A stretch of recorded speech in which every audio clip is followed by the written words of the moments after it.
मित्रों, राधे राधे। मैं ज्योतिष भारतेंदु कुमार मित्तल। आज हम बात करेंगे किसी व्यक्ति के ऊपर कर्ज कैसे चढ़ता है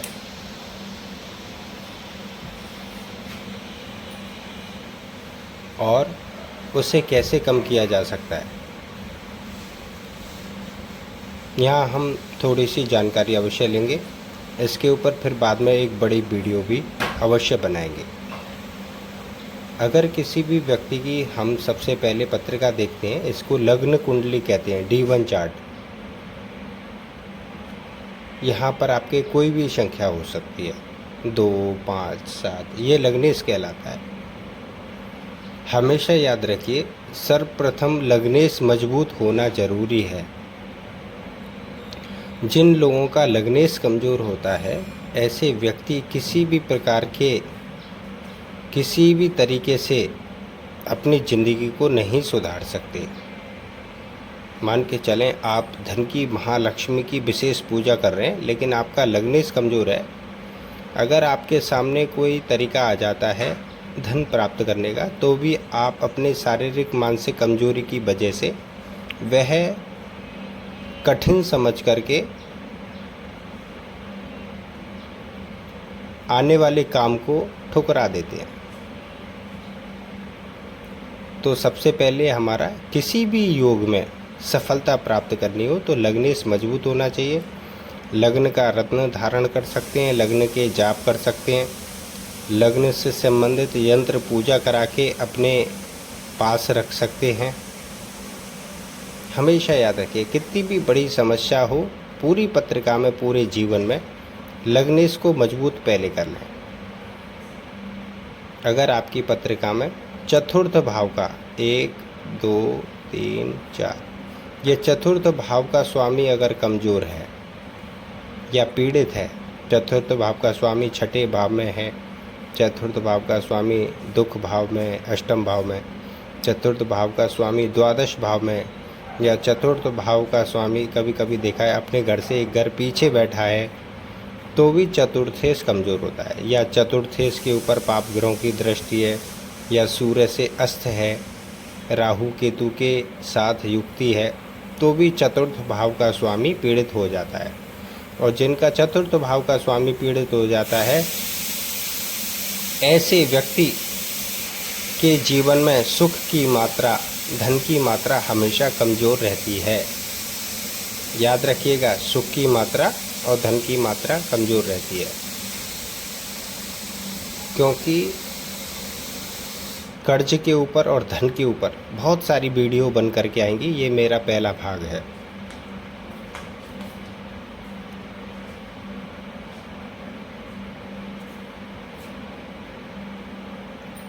जब आप, ये होता है छठा भाव, छठे भाव के स्वामी कौन होंगे? मान के चलिए इसमें 4 लिखा हुआ है, तो कर्क राशि छठे भाव का प्रभाव बढ़ाएगी।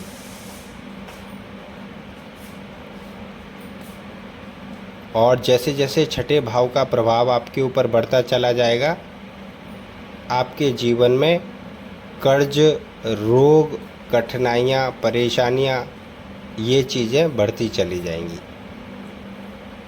या छठे भाव का स्वामी धन भाव में, आय भाव में भी बैठ जाता है, तो व्यक्ति को बार बार कर्ज लेना पड़ सकता है। छठे भाव का स्वामी चतुर्थ भाव में बैठता है, तो व्यक्ति घर बनाते समय लोन आदि कराता है। छठे भाव का स्वामी पंचम भाव में बैठ जाता है, तो शिक्षण के लिए ऐसा व्यक्ति या मनोरंजन के लिए कर्ज अवश्य ले लेता है।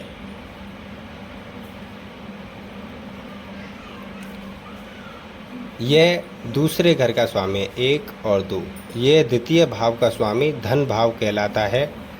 धन भाव किसी भी प्रकार से कमज़ोर हो जाता है। कैसे कमज़ोर होता है? जब आप पराक्रम भाव का बहुत ज़्यादा एक्टिव कर लेते हैं, तब धन भाव कमज़ोर हो जाता है। धन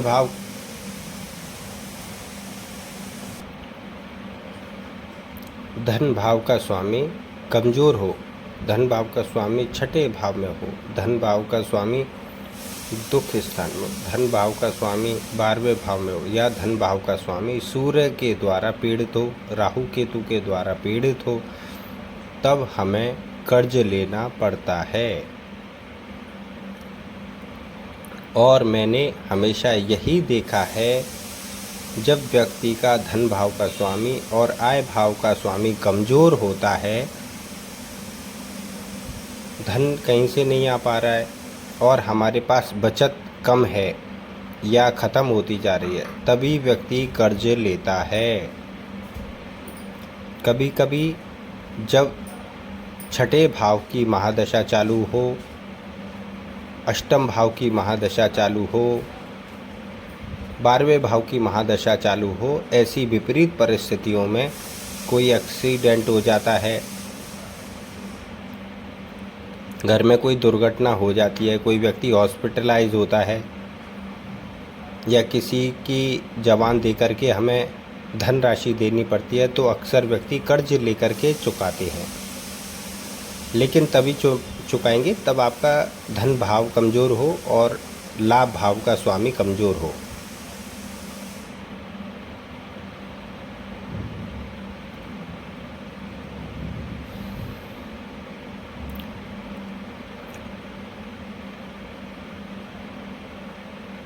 अगर जिन लोगों की पत्रिका में शनि छठे भाव में बैठा है, ऐसे व्यक्ति बार बार कर्ज लेकर के अपना काम करते रहते हैं, लेकिन जो बचत होती है उससे मौज मस्ती कर लेते हैं, वापस से फिर कर्ज ले लेते हैं, मौज मस्ती कर लेते हैं, वापस से फिर कर्ज ले लेते हैं। ऐसा हमेशा चलता रहता है। या फिर पत्रिका में ग्रहों के गोचर के अनुसार मान के चले यहाँ पर 11 लिखा हुआ है, तो ये कुंभ राशि हो गई। यहाँ पर 11 लिखा हुआ है तो ये कुंभ राशि हो गई, और शनि कुंभ राशि में यहाँ पर संचार कर रहे हैं। तो ऐसे समय में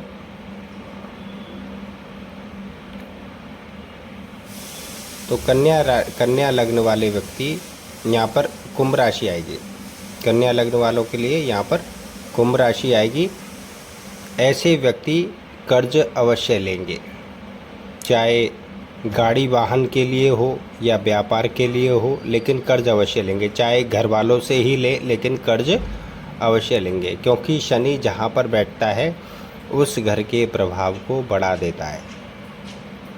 कर्ज से कैसे बचा जा सकता है? अगर आप किसी की सेवा करते हैं, किसी की नौकरी करते हैं, तो ही इस कर्ज से बचा जा सकता है, अन्यथा नहीं। ऐसा भी देखा गया है, जब दसम भाव में गुरु बैठते हैं तो व्यक्ति का कामकाज रुक जाता है।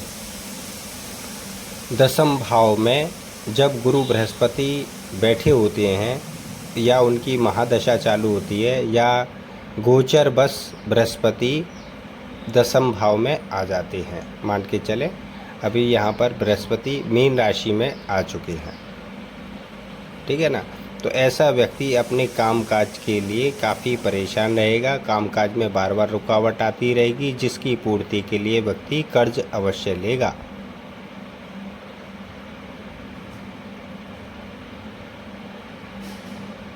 जब भी लाभ स्थान का स्वामी छठे भाव में चला जाता है तो व्यक्ति कर्ज लेकर के व्यापार चालू करते हैं, वाहन लेते हैं, ऐसा देखा गया है। जब भी गुरु किसी व्यक्ति के दूसरे घर में हो, गुरु बृहस्पति दूसरे घर में हो, और या गोचर बस घूमते घूमते बृहस्पति सेकंड हाउस में आ जाते हैं, तब भी व्यक्ति अपने बोलने के द्वारा या गलत कार्यों के द्वारा धन की हानि कर लेता है, तब भी उसे कर्ज लेना पड़ता है।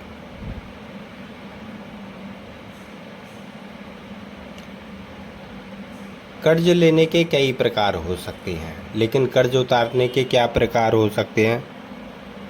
वास्तव में आपको कर्ज उतारना है तो आपका धन भाव का स्वामी मजबूत हो, लाभ स्थान का स्वामी मजबूत हो, पंचमेश मजबूत हो, और भाग्य स्थान भी मजबूत हो। ये 4 स्थान महत्वपूर्ण तरीके से मजबूत चाहिए, तभी आप कर्ज उतार पाएंगे, अन्यथा नहीं। उतार भी दिया तो दोबारा से ले लेंगे। आप किस देवी देवता का भजन कर रहे हैं, ये पंचम भाव होता है। 1 2 3 4 5, ये पंचम भाव होता है। ये भाग्य स्थान होता है, ये लाभ स्थान होता है, ये धन स्थान होता है। तो धन का और भाग्य का जो भी राशियां पड़ती हैं उनसे संबंधित ग्रहों के बीज मंत्रों का प्रतिदिन एक एक माला जाप करने से धनेश और लाभेश एक्टिव हो जाते हैं। अपने लग्नेश का आप रतन पहन सकते हैं, उससे आपकी क्षमता और आपके काम में बचत आने लग जाती है।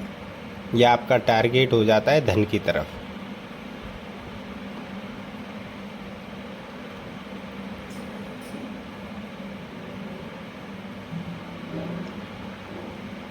लोग बोलते हैं भाग्य से कैसे कर्जा उतरेगा। मान के चलें आपको महीने की पगार मिलती है 10,000 रुपये, लेकिन सब कुछ खर्चे काट के आप ज़्यादा से ज़्यादा 1,000 रुपये बचा पाते हैं अपने घर में, इससे ज़्यादा नहीं बचा पाते। लेकिन भाग्य की प्रबलता जब मिल जाती है तो आपको भी ऐसे कस्टमर या सहायक व्यक्ति मिल जाते हैं, आपके 1 रुपये के काम के आपको 1.5 रुपया दे देते हैं, या वो आपके काम से इतने प्रभावित होते हैं आपकी ईमानदारी से दुगना धन भी दे देते हैं। तो यहाँ पर भाग्येश भी बहुत अच्छा काम करता है। जब आपके हाथ में ज़्यादा रकम आएगी तो ऑटोमेटिक आपको कर्जा लेना नहीं पड़ेगा जीवन में, और अगर आपके पास कर्ज होगा तो वह चुकाया जा सकता है आसानी से। पंचमेश से कैसा संबंध है? पंचम भाव होता है बुद्धि का, कैलकुलेशन का, इच्छा शक्ति का। जिन लोगों का पंचम भाव मजबूत होता है ऐसे व्यक्ति अपने काम के प्रति एकनिष्ठ होकर के लगे रहते हैं, क्योंकि उन्हें मालूम है मेरे टाइम पास करने से, इधर उधर ध्यान देने से कुछ भी होने वाला नहीं है।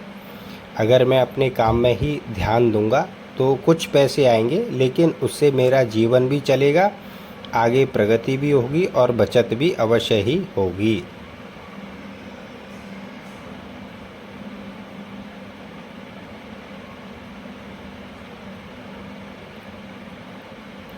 अगर आपकी पत्रिका में इस प्रकार से कोई भी दोष है कि आप कर्ज चुका नहीं पा रहे हैं या धन के आवागमन में आपको दिक्कत हो रही है, तो आप अपने प्रश्न हमारे इस YouTube चैनल पर दे सकते हैं, या अगर आप पत्रिका दिखाना चाहें तो पत्रिका भी दिखा सकते हैं।